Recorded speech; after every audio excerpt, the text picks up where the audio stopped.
Why we make bad decisions. Let's be honest with each other for a moment. We have all been there.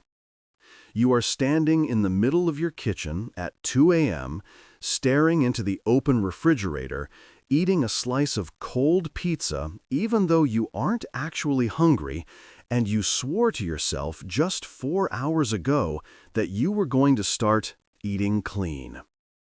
Or maybe you just bought a gadget online that costs half your paycheck, convinced it would change your life, only to have it sit in a drawer gathering dust 3 weeks later. Or perhaps you stayed in a relationship way past its expiration date, ignoring every red flag that was waving in your face. When the dust settles and we look back at the wreckage of these choices, we usually ask ourselves the same agonizing question: what was I thinking? The easy answer is to blame our intelligence. We tell ourselves we were stupid, impulsive, or weak-willed. But the truth is far more interesting and, frankly, a lot more forgiving. You aren't making bad decisions because you are broken. You are making them because you are human, and you are operating on a piece of biological machinery that hasn't had a software update in about 100,000 years. To understand why we sabotage our own happiness, we have to look at the strange, messy, and often contradictory wiring of the human brain. The first major culprit is the conflict between our now self and our future self. Evolutionarily speaking, the future is a very new concept. For the vast majority of human history, thinking about 5 years from now was a waste of energy, because there was a decent chance you wouldn't be around.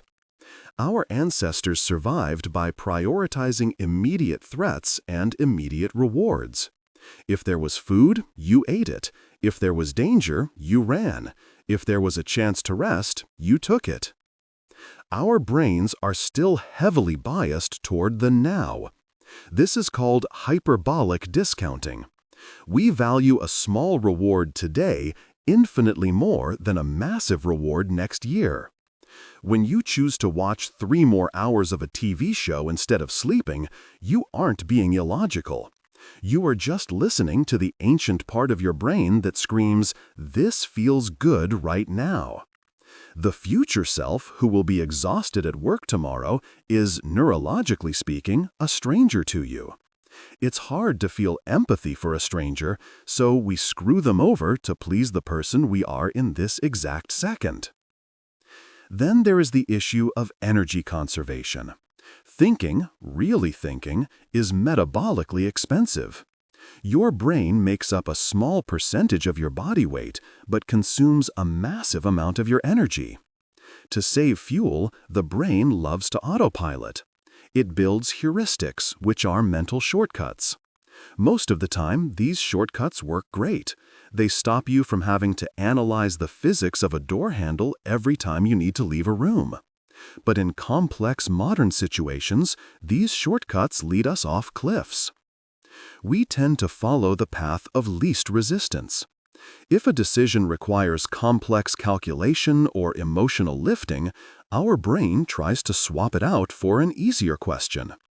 Instead of asking, "Is this political candidate actually qualified and do their policies align with long-term economic stability?" which is hard, we ask, "Do I like this guy's vibe?" which is easy. We make the easy choice, not the right one, simply because we are cognitive misers hoarding our mental energy. Another massive driver of bad decisions is the fear of loss. Psychologists call this loss aversion, and it is a powerful force. We feel the pain of losing $50 twice as intensely as we feel the joy of finding $50. This fear paralyzes us. It keeps us in dead-end jobs because we are terrified of losing the security of a paycheck, even if a new career offers double the potential. It keeps us holding on to bad investments, whether that's stocks or relationships, because to sell or break up would be to admit a loss. We double down on bad choices to avoid the pain of admitting we were wrong. This is the sunk cost fallacy, and it is responsible for more miserable lives than perhaps any other cognitive quirk. We spend years trying to fix a mistake just because we spent years making it. We also have to talk about the social animal within us. We like to think we are independent operators, mavericks making our own way, but we are deeply, painfully social creatures. A huge number of our bad decisions are driven by the invisible pressure of mimetic desire. We want things not because we actually want them, but because other people want them. We mimic the desires of those around us. You might buy a house you can't afford, not because you need 5 bedrooms, but because your peer group has decided that success looks like a big house. You might chase a career in law or medicine that makes you miserable because your parents or society signaled that these are good choices. We override our own intuition and values to maintain our status in the tribe. In the prehistoric savanna, being kicked out of the tribe meant death, so we are hardwired to conform. In the modern world, this means we often build lives that look perfect on Instagram but feel hollow on the inside. Furthermore, we are terrible at probability. We are storytelling creatures, not calculators. If we hear one vivid, emotional story about a shark attack, we will stay out of the ocean, even though the drive to the beach was statistically 1,000 times more dangerous. We make decisions based on anecdotes and feelings rather than data. We play the lottery because we can visualize the story of winning, ignoring the mathematical certainty of losing. We avoid necessary risks because we can visualize the embarrassment of failure, ignoring the statistical likelihood of success. We let fear write our stories, and fear is a terrible author. Finally, there is the issue of emotional exhaustion, often called decision fatigue. You have a limited amount of willpower each day. Every time you choose what to wear, what to eat for breakfast, which email to answer, or whether to jaywalk, you drain a little bit of that battery. By the time you get home at 6 p.m., your decision-making tank is empty. This is why the worst decisions usually happen in the evening. This is why you snap at your spouse, eat the junk food, or skip the workout at night. You aren't a bad person, you are just a depleted one. You have nothing left in the tank to fight the urge for immediate gratification. So, is there any hope? If we are wired for short-term pleasure, conformity, and laziness, are we doomed to make bad calls forever? Absolutely not. Awareness is the wedge that opens the door to freedom.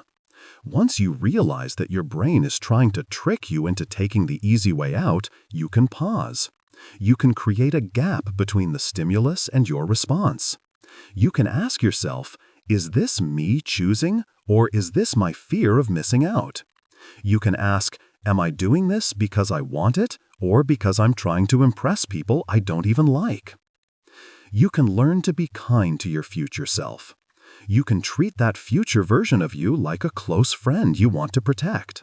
You can set up systems like automatic savings or not keeping junk food in the house that remove the need for willpower when you are tired. You can accept that being wrong is just part of the process, and that cutting your losses is actually a victory, not a defeat. We will never be perfect decision-making robots. We will sometimes eat the pizza at 2 a.m.